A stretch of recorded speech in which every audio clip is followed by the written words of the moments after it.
केवल मृत लोक में ही सुने। ऐसे हम आप भाग्य हैं। जीवन में जब भगवत कृपा होती है, गुरु कृपा होती है, आचार्य कृपा होती है, तो ऐसे सत्कर्म करने का जीवन में अवसर प्राप्त होता है।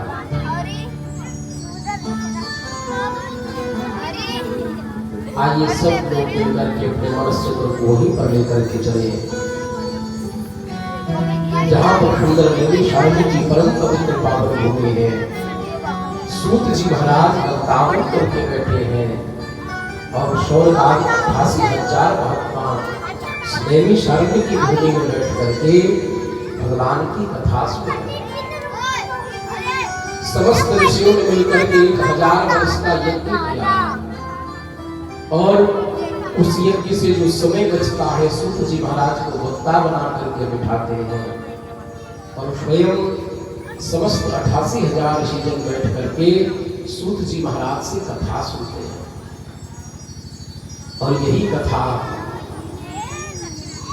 नैमिषारण्य की परम पावन भूमि में सूत जी सुनाते हुए यही भागवत की कथा श्री सुखदेव स्वामी जी महाराज सुख काल की परम पवित्र पावन भूमि, जहाँ पर गंगा जी का पावन तट है, बट वृक्ष लगा हुआ है और उसी के तलहटी में बैठ करके श्री सुखदेव स्वामी जी महाराज राजन परीक्षित को कथा सुनाते।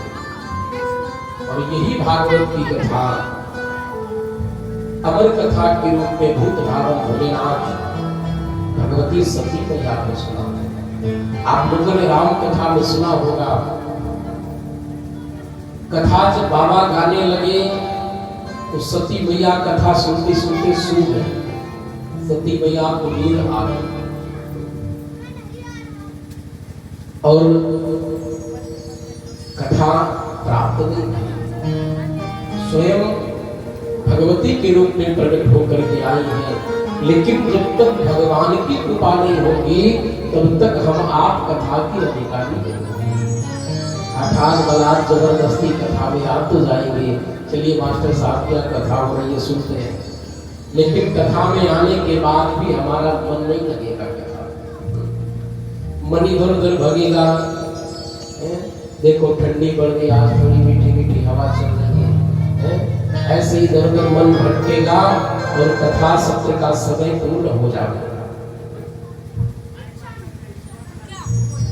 तो ऐसे अनाधिकारी व्यक्ति को कथा प्राप्त नहीं हो सकती। इसलिए हम आप भगवान के परम वैष्णव हैं, भगवान की कथा के अधिकारी हैं। और कथा हम आपको कब प्राप्त होगी? जब भगवान के श्री चरणारविंद में हमारा प्रेम होगा, हमारा मन भगवान में लगेगा। ब्रज गोपियां, भगवान जब ब्रज में गोपियों के घर जाते हैं तो परब्रह्म परमात्मा गोपियों के इशारे पर नाचता है।